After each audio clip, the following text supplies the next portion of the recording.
أما بعد فأعوذ بالله من الشيطان الرجيم. بسم الله الرحمن الرحيم.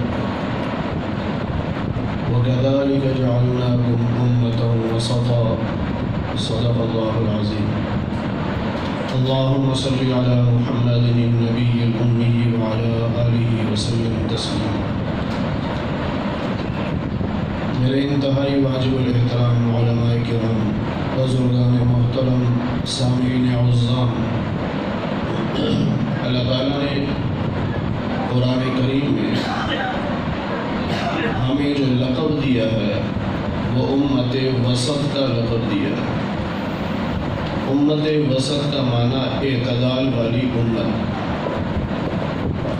جذبات میں آ کر کسی کی تعریف کرتے ہوئے اس کی حد سے اسے آگے لے جانا یا اس کے مقام سے اسے گرا دینا، یہ اہل سنت والجماعت کا کام نہیں ہے۔ ہر ایک کو اس کے مقام پر رکھنا اور اس مقام کے اعتبار سے اس سے محبت کرنا، یہ اہل سنت والجماعت کا مشن ہے۔ اسی کو سنیت کہتے ہیں۔ سید نفیس الحسینی شاہ صاحب رحمۃ اللہ علیہ کا ایک مقولہ ہے، اللہ نے مجھے دو ہاتھ دیے ہیں، ایک ہاتھ میں صحابہ کا دامن ہے اور دوسرے ہاتھ میں اہل بیت کا دامن ہے۔ یہ اعتدال ہے۔ ایک ہاتھ میں صحابہ کا دامن اور ایک ہاتھ میں اہل بیت کا دامن، اور دونوں سے محبت ایمان کا حصہ ہے۔ صحابہ سے محبت ہو، اہل بیت سے بغض ہو، بندہ مومن نہیں ہو سکتا۔ اہل بیت سے محبت ہو، صحابہ سے بغض ہو، بندہ مومن نہیں ہو سکتا۔ حضرت شاہ جی رحمۃ اللہ علیہ کا یہ جملہ ہے کہ صحابہ کا گستاخ جہنم کے جس گڑھے میں ہوگا، اہل بیت کا گستاخ بھی جہنم کے اسی گڑھے میں ہوگا۔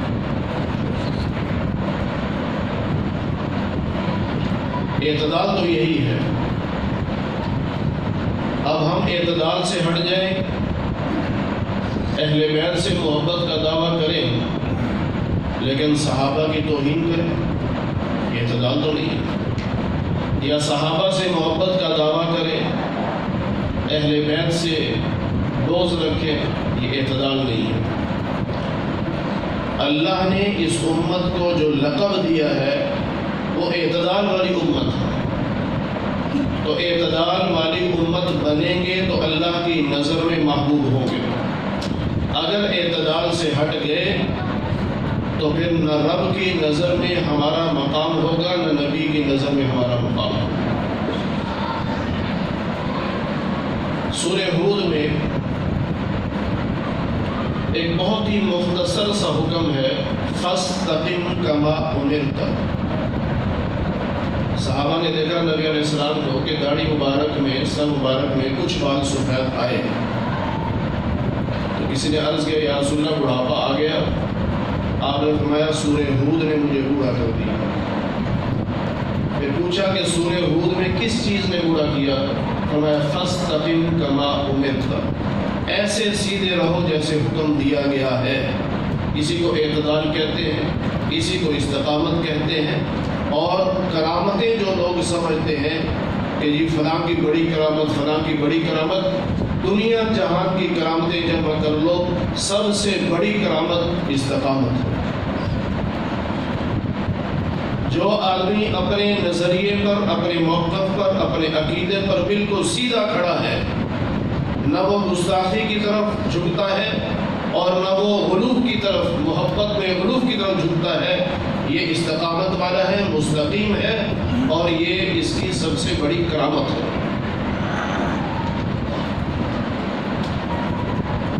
اب دیکھیے اہل سنت والجماعت کا نظریہ یہ ہے کہ اللہ نے جس کو جو مقام عطا فرمایا اس کو اسی مقام پہ رکھو۔ مقام کو اپنی مرضی سے اوپر نیچے کر دینا یہ اعتدال نہیں ہے اور یہ سنیت نہیں ہے۔ مثال کے طور پر ساری کائنات کے کافر جمع ہو جائیں، ساری کائنات کے، ایک مسلمان کی شان کا مقابلہ نہیں کر سکتے۔ مسلمان کو ایک پلڑے میں رکھا جائے اور ساری کائنات کے کافروں کو ایک پلڑے میں رکھا جائے، کافروں والا پلڑا ہوا میں اڑ جائے گا۔ کیوں؟ مومن کے مقابلے پر کافر کی کوئی عزت نہیں ہے۔ ساری کائنات کے مسلمان جمع ہو جائیں، ایک اللہ کے ولی کے مقام کے برابر نہیں ہو سکتے۔ ساری کائنات کے ولی جمع ہو جائیں، ایک صحابی کے مقام کے برابر نہیں ہو سکتے۔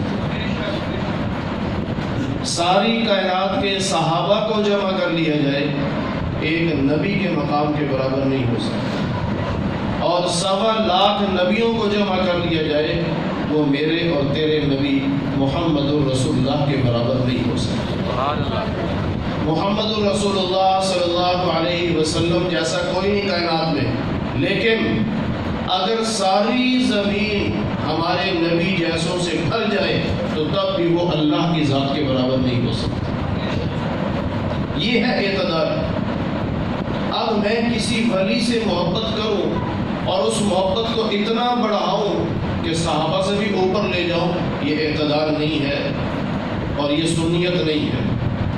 یا میں کسی صحابی کے مقام کو اتنا بڑھاؤں کہ وہ نبی سے بھی آگے لے جاؤں، یا نبی کے مقام کو اتنا بڑھاؤں کہ میں خدا سے بھی آگے لے جاؤں، یہ اعتدال نہیں ہے۔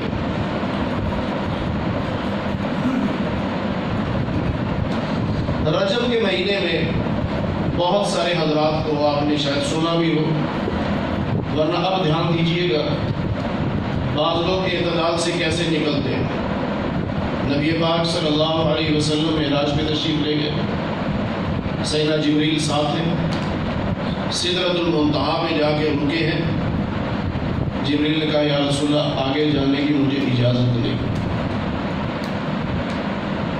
اللہ نے ایک قالین بھیجا، رف رف، آپ اس پہ تشریف فرما ہوئے، وہ لفٹ کی طرح یوں اللہ کے عرش تک ہمارے نبی کو لے گئے۔ اب اعتدال یہ ہے، لیکن ہوتا کیا ہے، بعض لوگ یہ جملہ کہتے ہیں نبی سدرۃ المنتہا پہ جا کے رکے، جبریل بے وفا نکلا، ساتھ چھوڑ گیا۔ اور ہمارے کئی خطیب ہیں اپنے خطابت کے جوہر دکھانے کے لیے، عوام کے جذبات سے کھیلنے کے لیے، دیکھو صدیق با وفا تھا، غار میں بھی ساتھ تھا، میزان میں بھی ساتھ ہے، جبریل بے وفا نکلا۔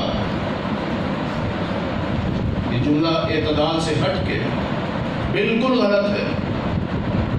جبریل بھی رب کے حکم کا پابند ہے، صدیق بھی رب کے حکم کا پابند ہے۔ جہاں رب نے صدیق کو کہا جاؤ، وہاں صدیق گئے۔ جہاں رب نے جبریل کو کہا جاؤ، وہاں جبریل گئے۔ جہاں رب نے صدیق سے کہا رک جاؤ، رک گئے۔ جہاں جبریل کو حکم ملا رک جاؤ، وہ رک گئے۔ اعتدال یہی ہے۔ لیکن اس میں آگے ایک اور بات سمجھ لیجیے، یہ جو 4 بڑے فرشتے ہیں، یہ 4 بڑے فرشتے اللہ کے رسول ہیں۔ جس طرح انسانوں میں اللہ نے رسول بنائے، اللہ نے فرشتوں میں بھی رسول بنائے ہیں۔ تو یہ 4 بڑے فرشتے یہ اللہ کے رسول ہیں۔ صحابہ کرام رضوان اللہ علیہم اجمعین، جتنا بلند مرتبہ بھی ان کا آپ بیان کر لیں، جہاں مرضی لے جائیں، جب کسی نبی کے برابر نہیں ہو سکتے تو پھر فرشتوں کے جو رسول ہیں جبریل، اس کے برابر کیسے ہو سکتے؟ یہ میں وہ باتیں کر رہا ہوں جو ہمارے معاشرے میں غلط رواج پا گئی ہے۔ اور یاد رکھیے گا، فرشتوں میں جو رسول فرشتے ہیں ان کی توہین ایسا ہی جرم ہے جیسے دنیا میں آئے ہوئے بشر نبی کی توہین۔ بشر نبی کی گستاخی جیسے جرم ہے، ایسے ہی فرشتے رسول کی گستاخی بھی جرم ہے۔ ہمیں اللہ کا شکر ادا کرنا چاہیے کہ ہمیں اللہ نے ایسے اکابر عطا فرمائے جنہوں نے ہمیں اعتدال کا راستہ دیا۔ نہ ہم یہودیوں کی طرح گستاخی کرتے، کسی کی بھی گستاخی نہیں کرتے، نہ کسی نبی کی، نہ فرشتے کی، نہ کسی صحابی کی، نہ کسی ولی کی، حتیٰ کہ کسی مسلمان کی گستاخی بھی جائز نہیں ہے۔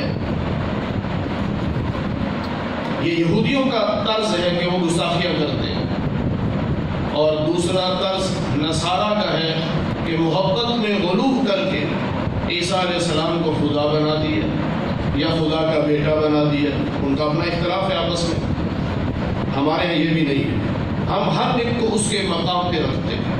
اعتدال یہی ہے، ولی کو ولی کے مقام پر، صحابی کو صحابی کے مقام پر، نبی کو نبی کے مقام پر، رب کو رب کے مقام پہ رکھو، یہ اعتدال ہے۔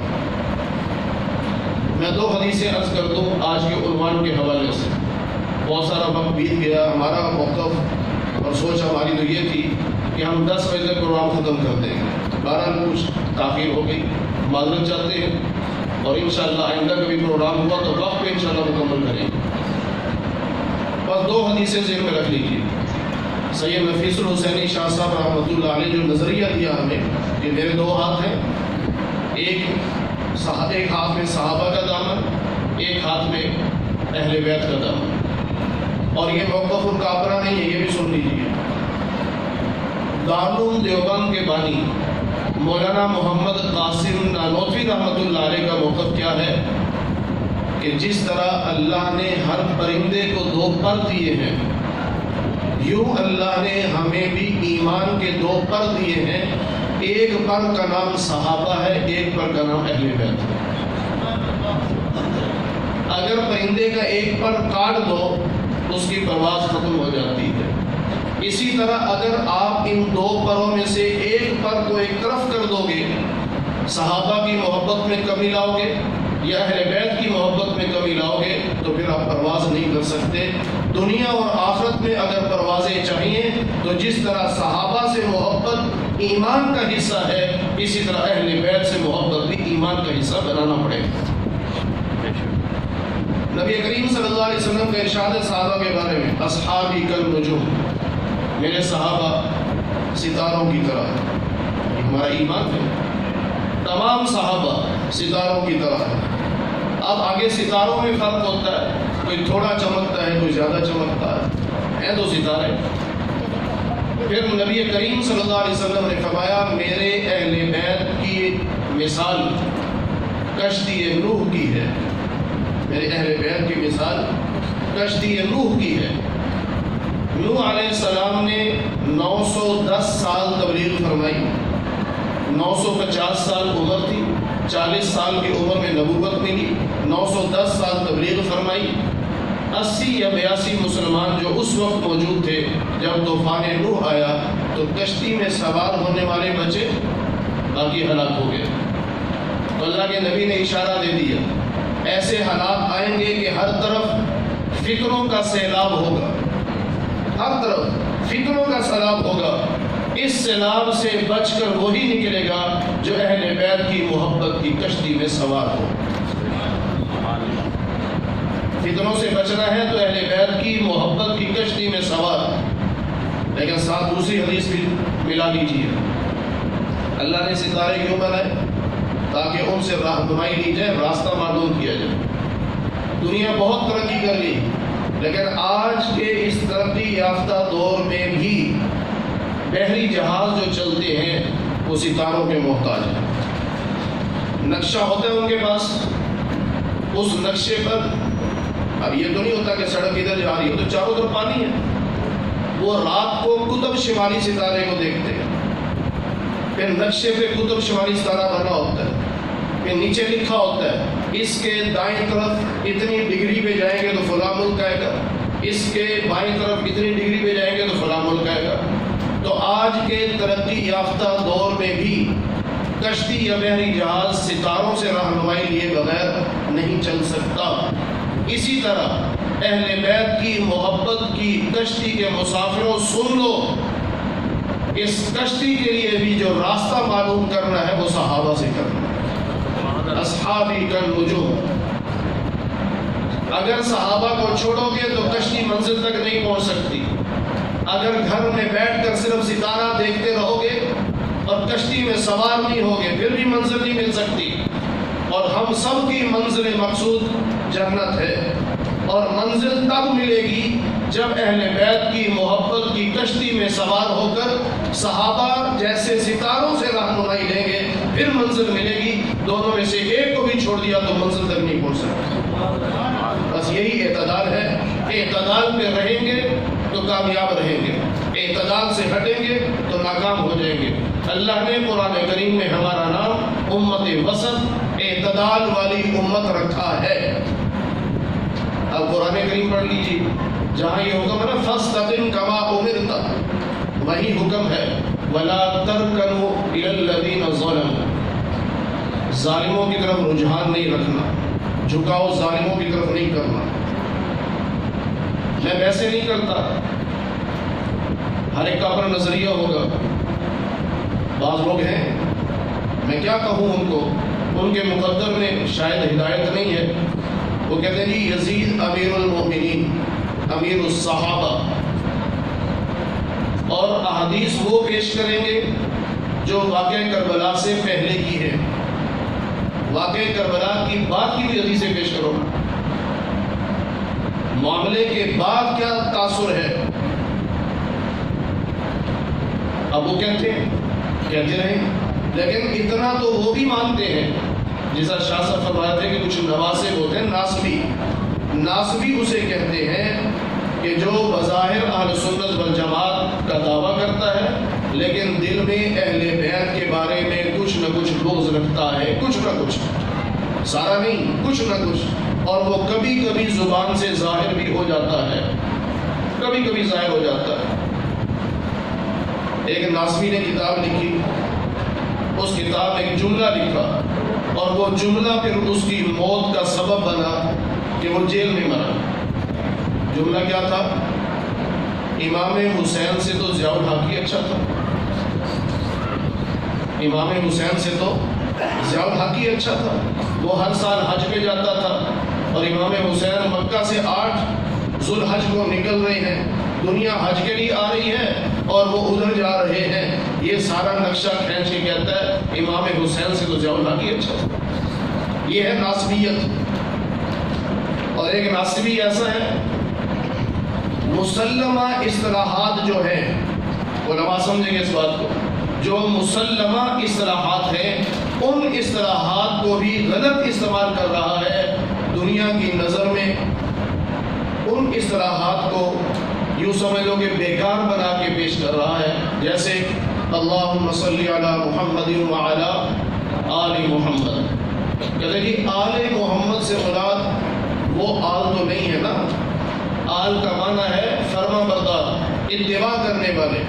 پھر دلیل لے کے آ رہا ہے فرعون کی، کہ فرعون کی تو اولاد نہیں تھی، اللہ نے آل فرعون، ہم نے غرق کیا فرعون کی آل کو، لہذا آل سے مراد آل رسول نہیں ہے، پوری امت ہے جس نے بھی نبی کا کلمہ پڑھا ہے۔ اب یہ معنی پیش کرے گا، عام آدمی تو خوش ہوگا، واہ واہ واہ، ہم تو سال بعد محرم میں ایک تقریر سننے آئے تھے تو ناسبی صاحب نے ہمیں بھی آل رسول بنا دیا، ماشاءاللہ، کیا کہنے۔ اور بھائی جب آل رسول کا لفظ آئے گا، جب آل محمد کا لفظ آئے گا، پوری دنیا کے اہل سنت و جماعت اس سے مراد نبی کی اولاد لیں گے، یہ مسلمہ حقیقت ہے۔ اب میں جو کہوں گی آپ کی آل اولاد کا کیا حال ہے تو اس کا کیا مطلب ہوگا؟ مثلا میں آتا ہوں، میں استاد جی سے کہتا ہوں، مولانا عمر صاحب دارو برکاتم سے، استاد جی آل اولاد کا کیا حال ہے؟ وہ کہیں گے میرے سارے نمازی، ٹھیک ہے صاحب، میں کیا کہوں گا؟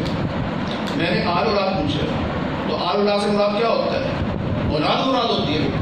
تو جب آل کا لفظ آئے گا کہ آل رسول یا آل محمد صلی اللہ علیہ وسلم، تو پوری دنیا کی سنیت متفق ہے اس سے مراد کون ہوں گے؟ نبی کی اولاد، اس میں نبی کی بیٹیاں ہیں، پھر آگے نبی کے نواسے نواسیاں ہیں، آج تک جو سلسلہ چل رہا ہے سادات کا، وہ سب آل رسول جب بھی بولا جائے گا وہ سادات مراد۔ تو بعض ناصبی اس انداز سے کام کرتے ہیں کہ لوگوں کے ذہنوں میں ان اصطلاحات کو بالکل ہلکا کر کے تاکہ لوگ خوش ہو جائیں کہ واہ جی واہ بڑی تحقیق ہے، ایک نیا مسئلہ مل گیا، ایک نیا مسئلہ مل گیا۔ اعتدال کیا ہے؟ امت جس بات پر متفق ہو گئی ہے میں بھی اس بات پر قائم رہوں، یہی اعتدال ہے۔ اگر آج میں 15ویں صدی میں کہوں کہ پہلی صدی کے لوگ جس بات پر متفق تھے میں نہیں مانتا، تو مجھ میں اعتدال کہاں سے رہا ہے؟ پوری امت کہہ رہی ہے کہ آل رسول آل محمد سے مراد نبی کی اولاد ہے، میں نہیں مانتا، تو پھر سارے تو غلط نہیں ہیں، میں اعتدال سے ہٹ گیا۔ تو بس فاستقم کما امرت اور ولا ترکنوا الی الذین ظلموا۔ تو میں نے عرض کیا کہ اتنا تو سارے مانتے ہیں نا کہ یزید ظالم تھا، اتنا تو سارے مانتے ہیں، آگے بحث ہی نہ کرو۔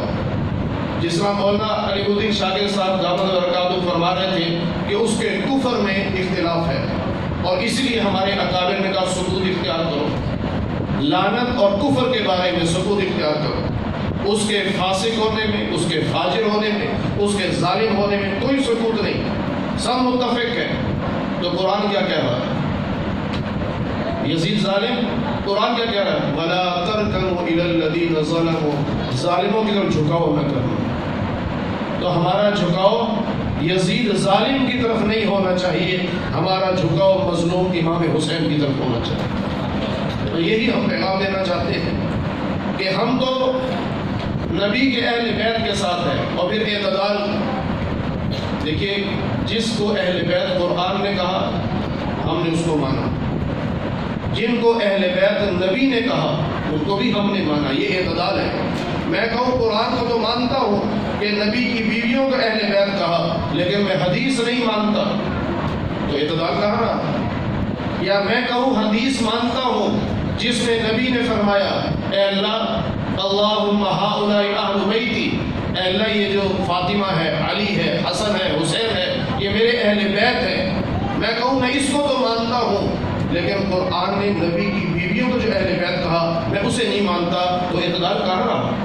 اعتدال یہ ہے جس کو قرآن نے اہل بیت کہا اس کو بھی ہم نے مانا، جس کو نبی نے اہل بیت کہا اس کو بھی ہم نے مانا۔ اس لیے نبی کی ازواج بھی اہل بیت ہیں، نبی کی بیویاں اہل بیت ہیں، اور نبی کی بیٹیاں اہل بیت ہیں، نبی کے نواسے اہل بیت ہیں، نبی کی نواسیاں اہل بیت ہیں۔ خاص طور پر نبی نے جن چار کے بارے میں فرمایا کہ یہ اہل بیت ہیں، ہم نبی کی حدیث کی روشنی میں انہیں بھی اہل بیت مانتے ہیں، اور قرآن نے نبی کی بیویوں کو اہل بیت کہا، ہم انہیں بھی اہل بیت مانتے ہیں۔ یہ ہے اعتدال۔ دعا کریں اللہ تعالی ہمیں ہمیشہ اعتدال پر قائم رہنے کی توفیق عطا فرمائے، اور ہمارا خاتمہ عقیدہ اعتدال پر ہی ہو، تبھی کامیابی ہے، تاکہ قیامت کے دن رب کہہ دے کہ میں نے ان سے کہا تھا کہ امت وسط بنو، تو یہ امت وسط یعنی اعتدال والی امت بن کر آئے ہیں۔ وآخر دعوانا ان الحمد للہ رب العالمین۔